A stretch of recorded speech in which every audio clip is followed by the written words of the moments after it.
Guys, okay, so my last video on my vlog channel, on this channel, I was asking you guys for prayers because I had a lot of personal family things going on, and today I'm going to talk to you about those things that were happening or are happening now. It's to the point where I am ready to talk about it, and I'm ready to tell you guys what's going on, because you guys deserve to know. Because yes, you guys are a part of my family and you deserve to know what's going on in my life and what I'm going through and everything, and I'm a very honest person, so I try to open my arms up to you guys as much as possible and kind of just show you, you know, this is me, this is what's going on, this is everything, yada yada yada. So I gotta sneeze. Oh, okay. Anyway, so I didn't want to talk about this because I didn't know if it was a for sure thing.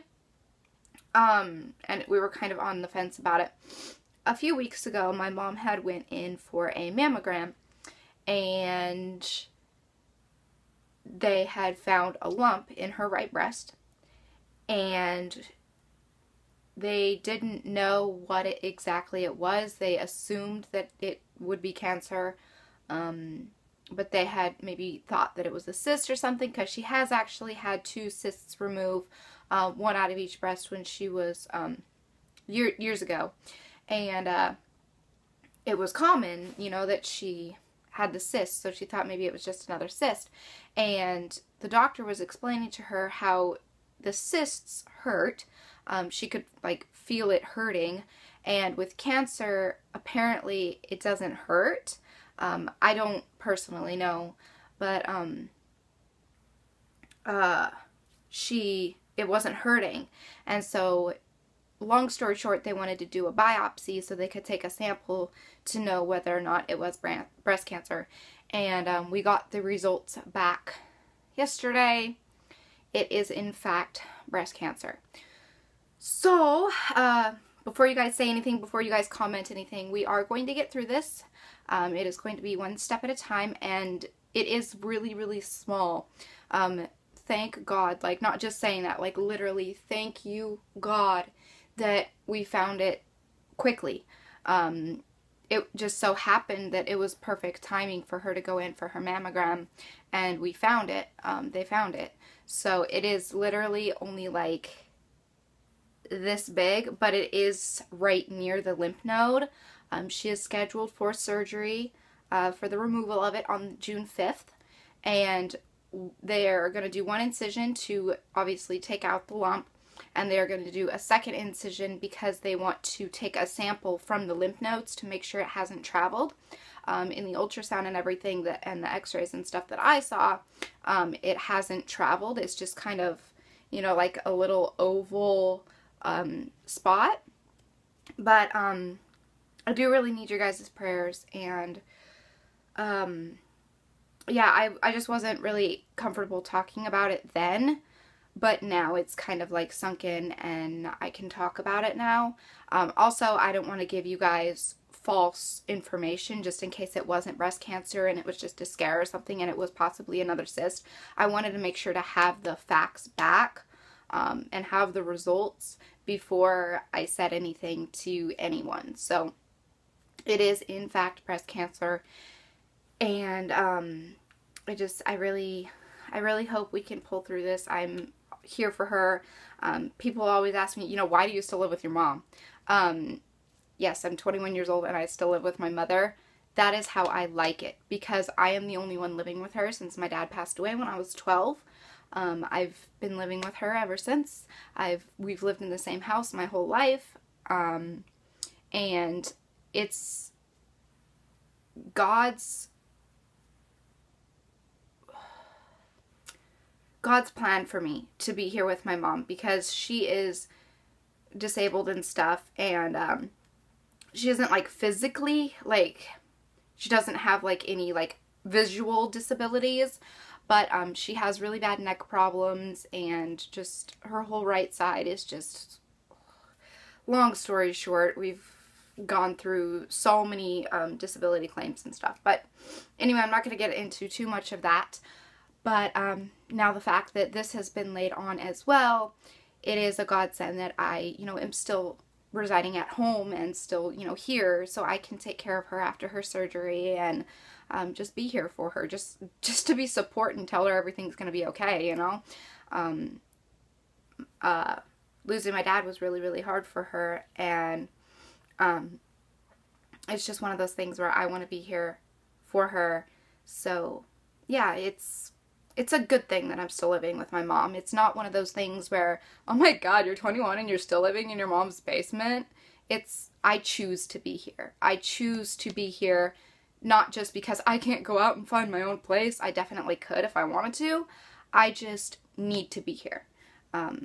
With my sister, grown up and moved out. I have a sister and I have a brother. I have a brother who lives 2 or 3 hours away, and I have a sister who lives just a few streets down or so, but she's, busy with her own family. She's got a husband and kids, and you guys know that by seeing my posts on Instagram about my nieces and stuff. But anyway, so we are gonna get through this, and I know that God never gives us anything we can't handle, and it could be way worse. Always look at that side of things. It could be way worse. Always focus on how it is now rather than, oh my gosh, this is the most horrible thing in the world. It always can be worse.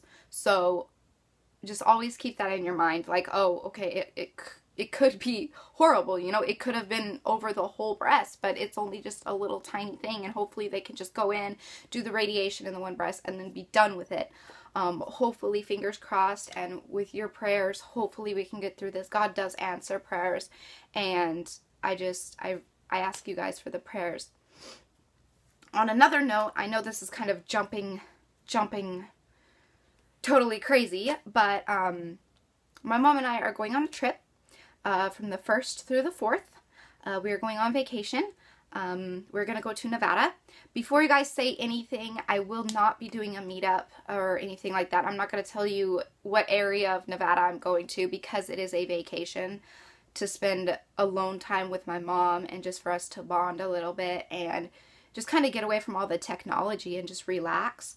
We haven't had a vacation like that in years and years and years and years, and it's going to be so nice. No offense, but to get away from YouTube for a little bit, get away from all the social media drama, and just kind of lay back and just kind of relax. Everyone needs that time in their life where they can kind of just relax, take it all in, just breathe a little, because we do get busy. We do have super busy lives, and it was ironic because we had actually planned this trip before we found out anything whatsoever. We didn't even know. It was before she even had the mammogram that we planned the trip. And it's just ironic that, we're getting home the day before she's going to have the surgery. But like I said, it's kind of, if things do go wrong, at least we do have a huge trip together planned that's just a me and her total bonding experience, and it's those memories that you always want to keep locked in your brain. So I'm thankful to be able to have, in case it is, those last memories. But she's a fighter. She really is. So I think we can get through this. I think it's a good thing that we can share this time together, and I could just be there for support, and we can take this trip to kind of get her mind off things, because I know not only me, but her, duh. I mean, she's like probably losing her mind over this surgery and everything, and it's just one of those things where you just feel so stressed out, and it's a really good time to just, like I said, not only bond, but to kind of take your mind off things a little bit. And like I said, we are going to Nevada from the 1st through the 4th of June. We're going to fly there, and if you guys want to see some sort of travel bag packing video, something like that, I'm going to be packing probably tonight. It is the 30th. I'm packing a day ahead of time because I want to make sure, just in case something comes up on the 31st, which is tomorrow, that I, obviously I might not have time to pack. So I want to pack everything now and then get that kind of just tended to so my bag is ready. But yeah, we're going to be leaving on the 1st, coming home on the 4th, and I ask for you guys' prayers, and thank you to anyone and everyone who has tweeted me or commented on my last video saying, you know, your prayers are with me, or my prayers are with you, and just, you know, everything. I do really seriously, sincerely appreciate it. And I know a lot of you are probably thinking, well, oh my gosh, why aren't you crying about this? And it's just the fact of, I lost my dad when I was 12, and losing a parent is really, really, really, really hard, especially when they're like your best friend. But she's not gone yet. So instead of crying over what might be, I'm going to focus on what actually is right now and be happy. Because I don't want her down in the dumps and worried and freaking out and seeing me sad, and then it'll make her sad. It's like, why not make it a happy time? Like I said, share those happy moments with the people around you, or, you know, whether tomorrow is promised or not, make the most of every day, because you never know. So it's like, why spend all of your days sad and upset when you can be happy? And, you know, I don't want to remember the last few times with my mom, just in case something does go wrong. I honestly, I don't believe anything will go wrong, but you always want to remember the last times as good times, because you want to have those memories locked away. Like with specific events and everything, or specific items, it's not, the memories aren't in the actual item itself. They're in your head and in your heart. And as long as we have those memories, that's what gets us through. That's what got me through when I lost my dad. My dad was my best friend in the entire world, and I lost him when I was 12. We were so super close, and losing a parent is really, really tough. But, you know, I have all those positive memories, and all the positive memories really do help me get through it. You know, he wouldn't want me upset and sad and down in the dumps that he's gone. He would want me happy and living my life to the fullest. So, same thing with my mom. If something does happen, yes, I will be upset, don't get me wrong. My mom is my rock. I love her so much, but if something does happen, it won't be completely the end of the world, because I'll just live every day to make not only my dad proud, but my mom proud as well, which I kind of already do, but you know what I mean. So, that's why I'm not kind of all emotional about it, is because I've been through it before, so it's not really new territory to me, but at the same time, I don't want to be all upset and stuff like that, and then it will cause her to be upset, and I don't want that. I want her time to be happy, as happy as she can. You know, we shouldn't look at it as, oh, we've got this amount of days for you left to da-da-da-da-da. We should look at it as, okay, let's live in the here and now. You know, who cares what happens later on? Let's focus on now. So, I'm always one of those people that lives life day by day. I don't really plan for the future. I don't really plan for, okay, in 5 years, I'm going to have a house and 2 kids. I don't plan, because things come up. And if you can't meet those plans, you get heartbroken. And I don't want to meet those plans, or I don't want to make plans that I can't meet. So I just kind of live day by day, and it's really helped me out through the past couple years. I used to be, oh my gosh, I want to be moved out, I want to do this, I want to do that. But now that I'm actually seeing God's plan for me, it's all coming into play, and I realize where I'm supposed to be, what I'm supposed to do, and just everything. So anyway, I'm gonna go ahead and go, so this video will be able to upload. Like I said, I could probably vlog a little bit while I'm packing or something. If you guys wanted to see that, comment down below. And I will be vlogging a little bit on the trip, and I will be posting some photos on Instagram. But other than that, I'm not going to be on my social media. I just kind of want to spend the time to relax and stuff. So I'll post a few photos here and there on my Instagram, and you probably won't see vlogs until after I get back home. Just for the fact that I don't want to spend my time uploading videos. I'm going to get away from the videos. Like I said, no offense to you guys, but if you make YouTube videos, you totally understand. I'm used to uploading, like, editing or filming, like, every single day, so to get away for, like, 3 or 4 days is, like, crazy. But it is something that I do need. You know, I need to take that breath away from technology or, you know, internet, and just kind of breathe a little bit. So, with that being said, I'm gonna go ahead and go, and I will talk to you guys later. Okay, bye!